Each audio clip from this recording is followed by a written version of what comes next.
This is Sports Charlotte, the podcast about sports in Charlotte. My name is Herb White. I'm editor-in-chief at the Charlotte Post. This is Cameron Williams, who is staff reporter at the Post and all-around football kind of person. Yes. And this is our Football 704 mashup. Yes, football in Charlotte and Mecklenburg County. And there's a lot of good to talk about for this podcast. We did a podcast earlier about the Charlotte 49ers. They're off. So it's a good week for them even. No, you didn't. Yeah, I did. I mean, because you've got time to rejuvenate, get your mind right, get your body right. And good save. You did not have to go through the heartbreak of another loss. Well, okay, you said that. I did not. Okay. But we're going to start with high school football. And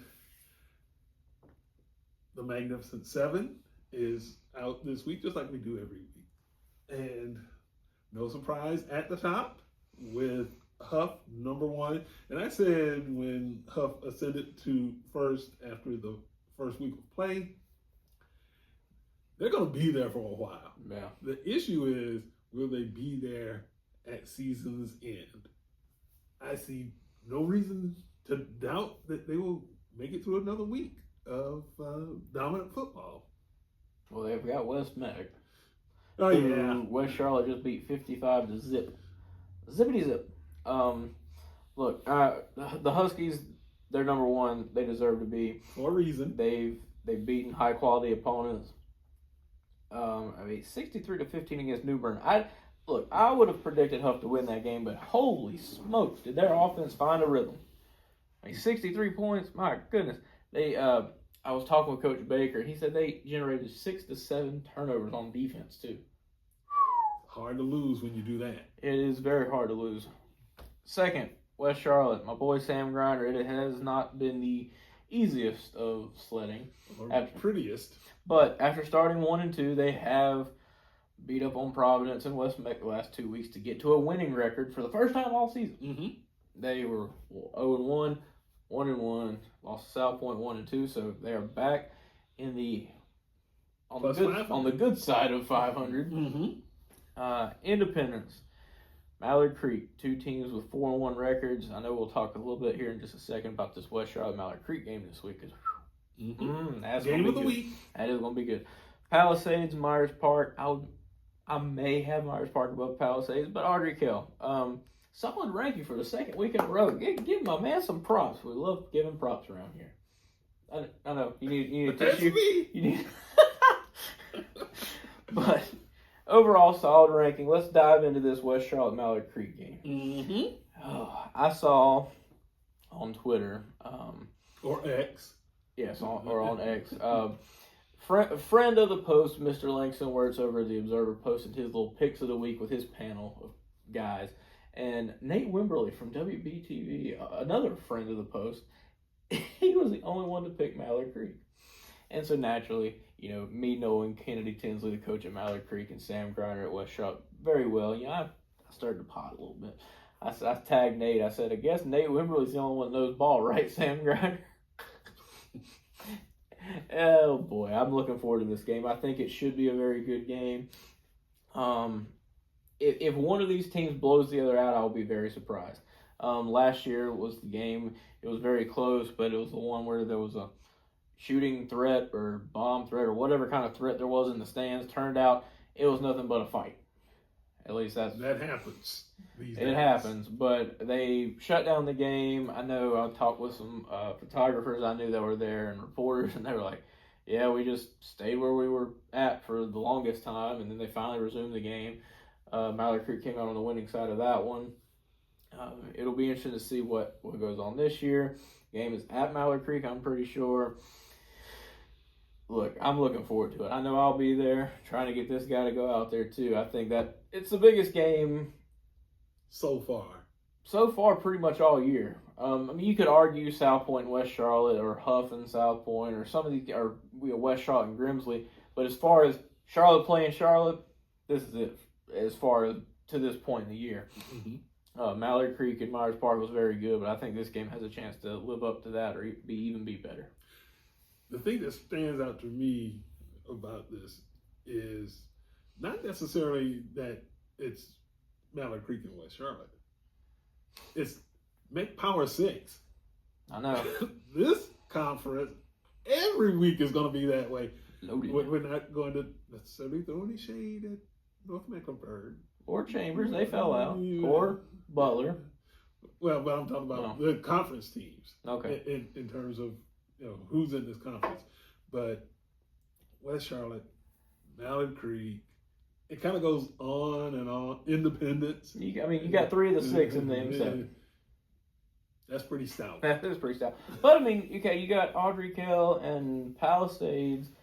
Who all do you have from the G or the SWAC, and then there's the QAC. Queen QSAC, yeah. QCAC, whatever. So, Huff. Huff obviously is from that Mm-hmm. Queen City Athletic, whatever. Yeah.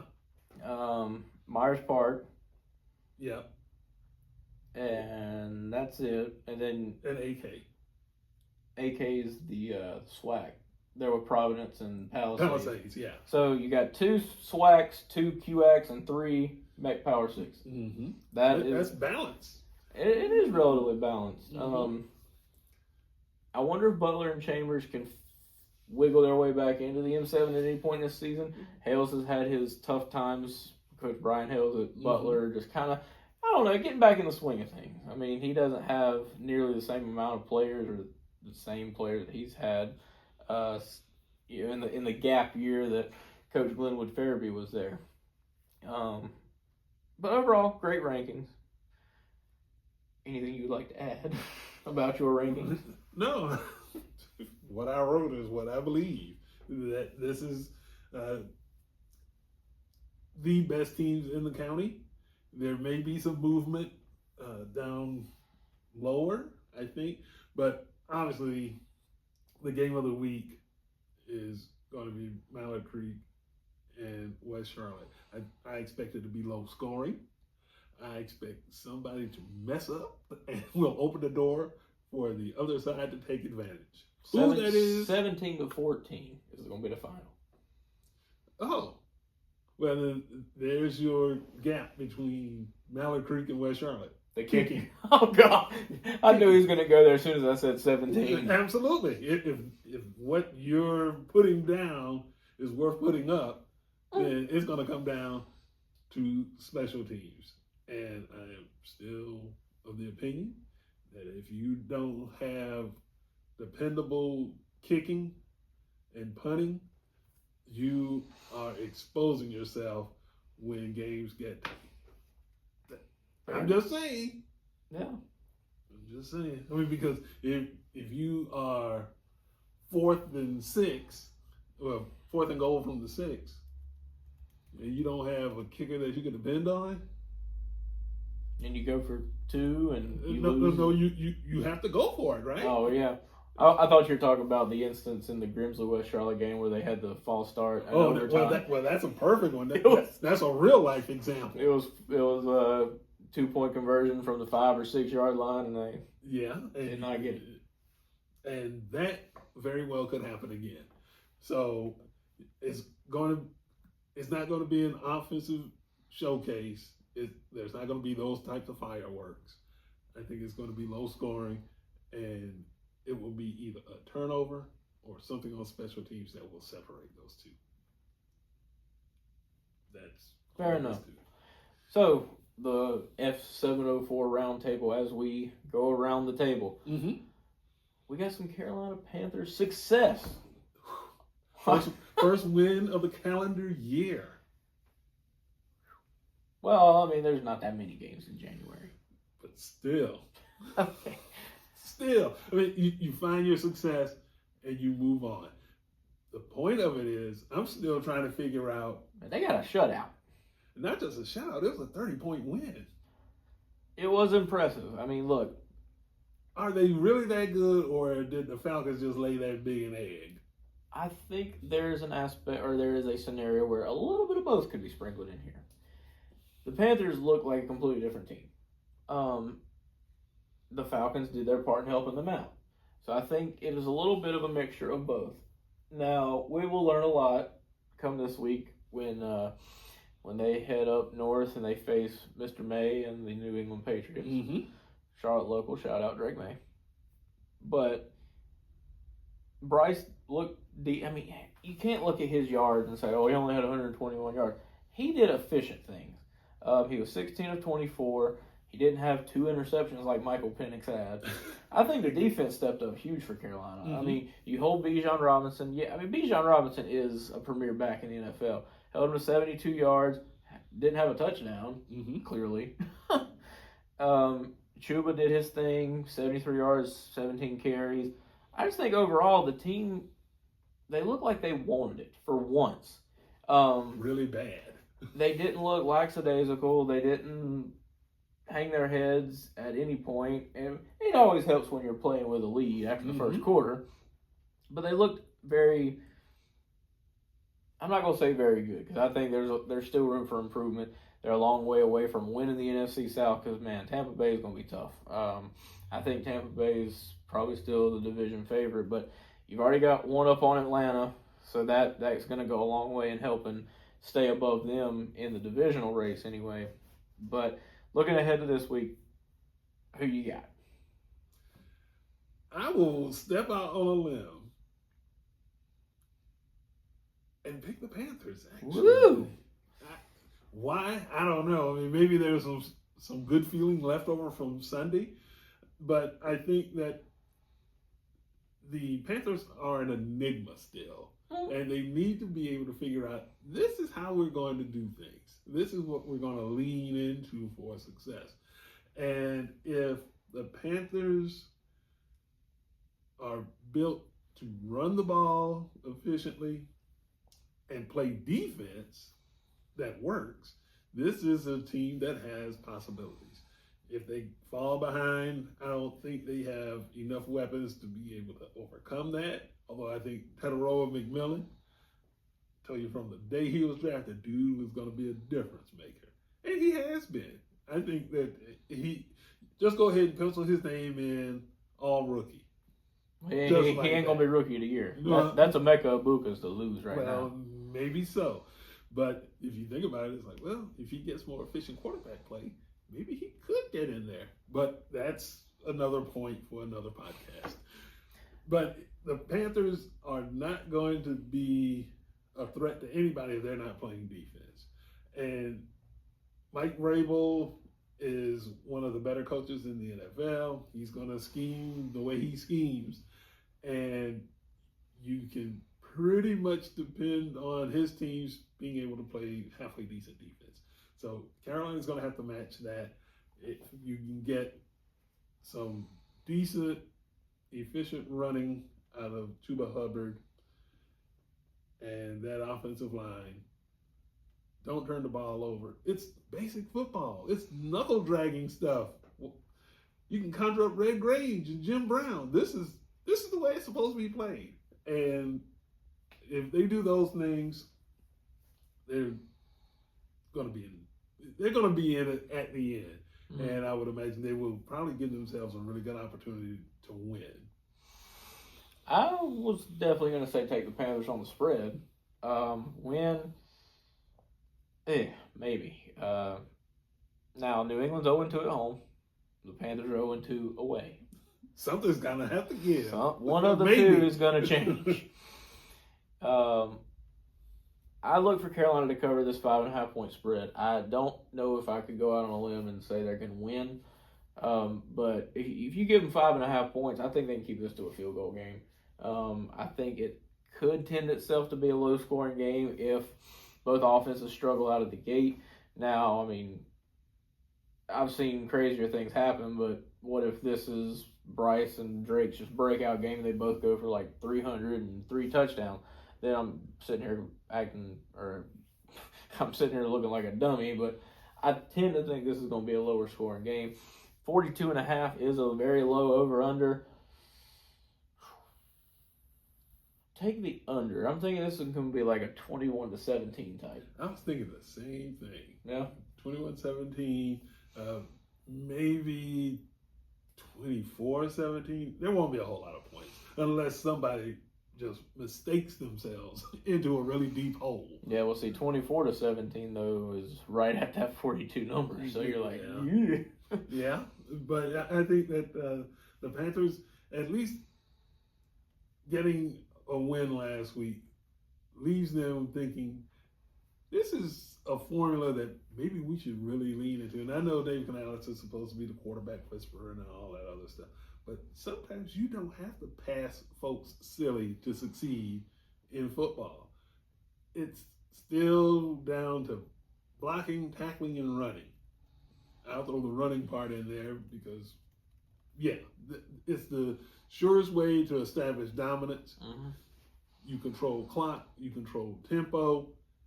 That's the path to winning. Going out and asking Bryce Young or a whole lot of folks in the NFL to throw for 350 and 400 yards every week and expecting to win, that's not a sustainable formula. No. Because as the season wears on, your roster has to change because of injury and unavailability. Ultimately, when the weather changes, that becomes a factor, and throwing the ball is not necessarily going to be sustainable unless you're playing under a roof in January and December. Mm-hmm. Just hardcore facts. It's true. Okay, I'm just going to say, we'll end the Panthers chit chat with this. You want my betting advice? Panthers 5.5, under 42.5. Parlay it together if you feel frisky. I would run them as singles because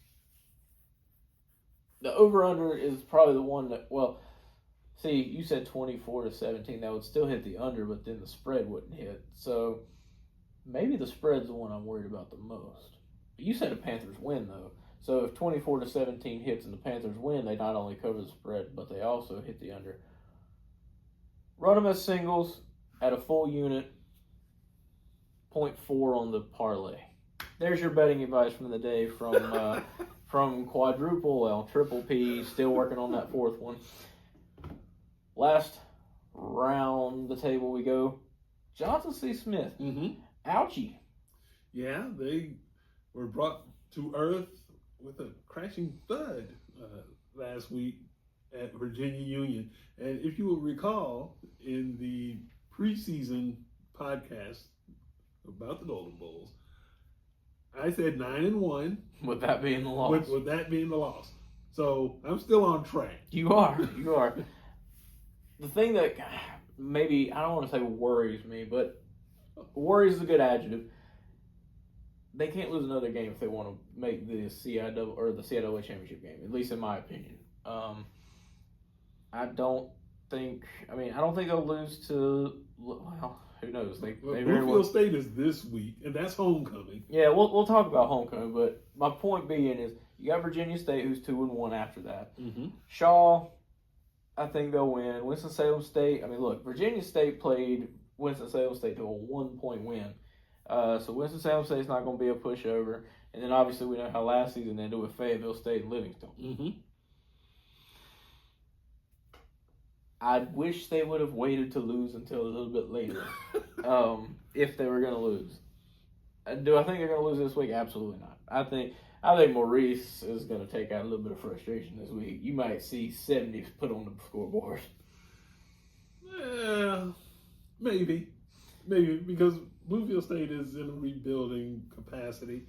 And I know Maurice is a kind-hearted guy. He don't want to embarrass teams, but he might want to let a little steam off. I don't even think it would necessarily be embarrassing anybody. I think that he would probably need to really put foot in some of his own players and get them to understand last year is last year, and that carpet ride is over. Unravel it. Yep. And it is going to be, you're now in a position to where people are going to make their seasons by beating you. Mm-hmm. The old days are over. And the thing that you brought the word worry, the thing that would give me concern is the way that Smith lost to Virginia Union. Virginia Union ran for 200 yards. Yeah. One guy for 114. Yeah. You can't beat anybody when you give up that kind of yardage on the ground because you're controlling tempo, you're controlling pace.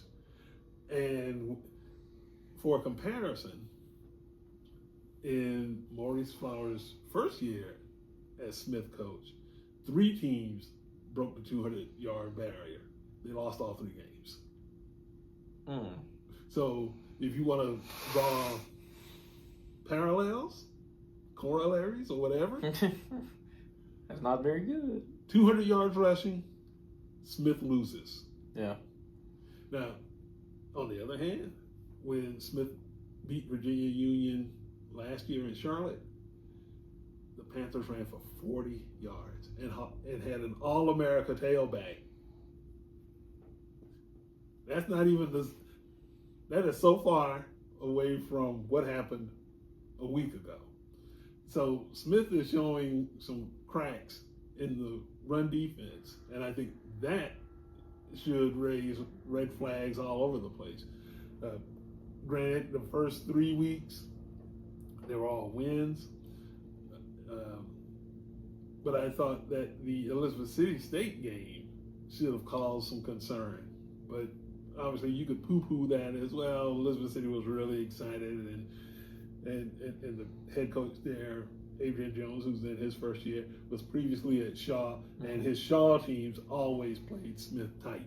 So you could make that argument. There's no making any argument with Virginia Union. No. More physical team, took control on both sides of the line, ran it well, handed Smith an 18-point loss. Well, Brevin Caldwell was back on the stat sheet.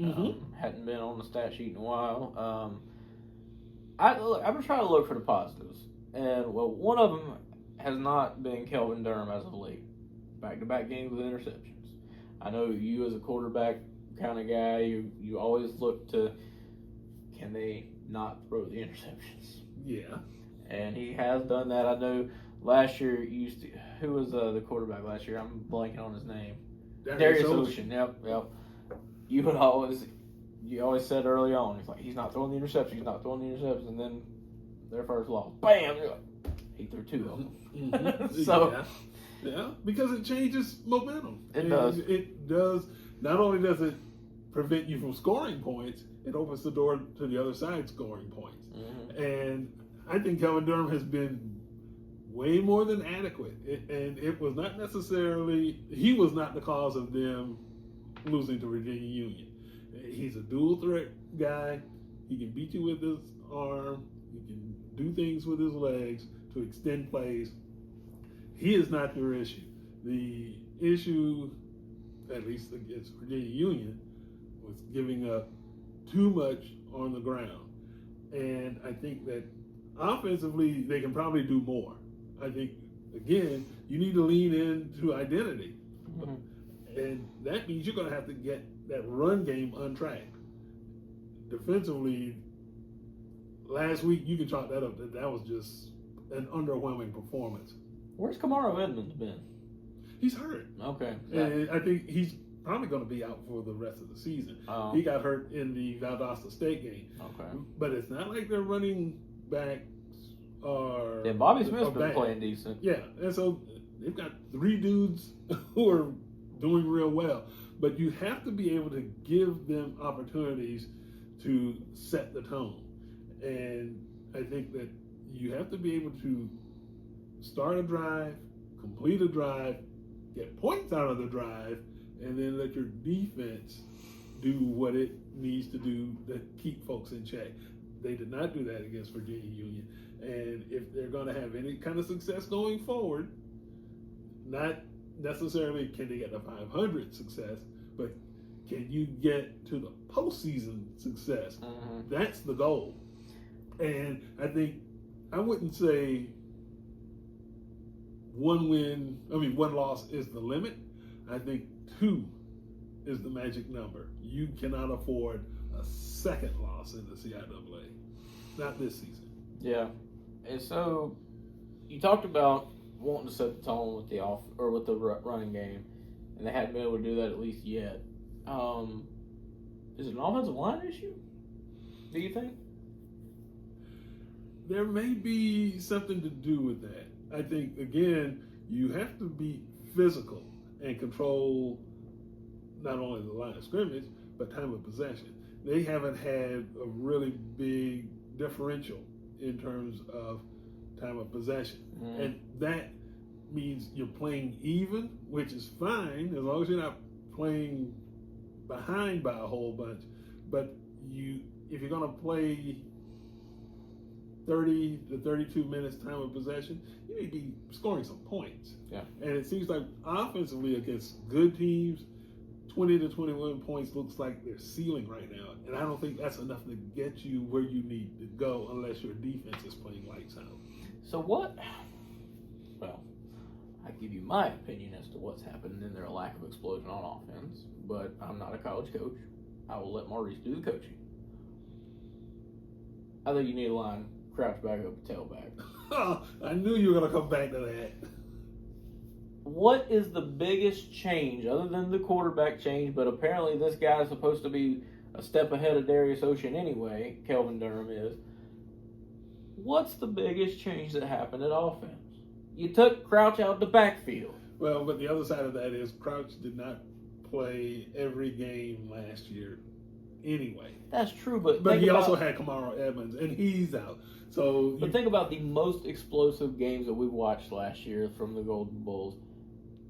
Who was in the backfield when those 40 burgers and the couple, one or two 50 burgers happened? I will grant you that. Yes. Thank you. And that's fine. Does that give me a P-back? No, Oh, it does not. But the other side of it is, again, you have to lean into what your personality is. And that personality for this group at Smith has been defense. It's been among the national leaders in terms of points allowed, yards allowed, that kind of thing. And when you allow Virginia Union to score 28 points, when you are 11-1 when holding teams to 17 points or fewer, that's the demarcation line. Yeah. So 17 is their magic number. 17 and 2. You don't want to lose any more than 2 games in the CIAA. Well, even if they'd have held Union to 17, they wouldn't have won this game. Well, Here's a little phrase I like to live by. And everyone says, best defense is a good offense. Right. There's also a flip side of that coin. The best defense is a good offense. You put up 42, most teams in the CIAA aren't going to be able to catch that. That's true. But again, what do you have to do to ignite the offense against good teams? I'm not talking about the teams that are breaking in new coaches or changing rosters with massive turnover. Mm-hmm. Virginia Union is a nationally ranked team, so you know you're going to be in a dogfight against them. That's true. And I think that the Panthers were also riding that emotion train, understanding that things didn't work out so great last year in Charlotte. Yeah, too bad it didn't count. Thanks, St. Aug's. Well, there you go. Well, you asked the question about what could spark that offense. Well, I gave you my answer. I don't know. You probably don't agree with it, but I'd say putting a 5-star, number 1 ranked running back out of high school, Tennessee commit in the backfield might not be a bad idea. Well, but he actually had a really good game at linebacker against Virginia Union. So that's fine and dandy, but you asked my opinion as to what would spark this offense, and that's what I got to say about it. What's yours? I want to know what you think would be the spark to this offense. Lean into the personality. You got to be able to run it. But I also think that if you can hammer that run game enough to unleash Kelvin Durham, whether it's throwing the ball, and he's got receivers galore. I mean, he's got an embarrassment of riches at receiver. So you want, at least to me, you want to lean in, let's run it, pull folks up to try to stop what's going on, but you have to be more physical also. You got to be physical up front. And once you've established that you're the boss up front,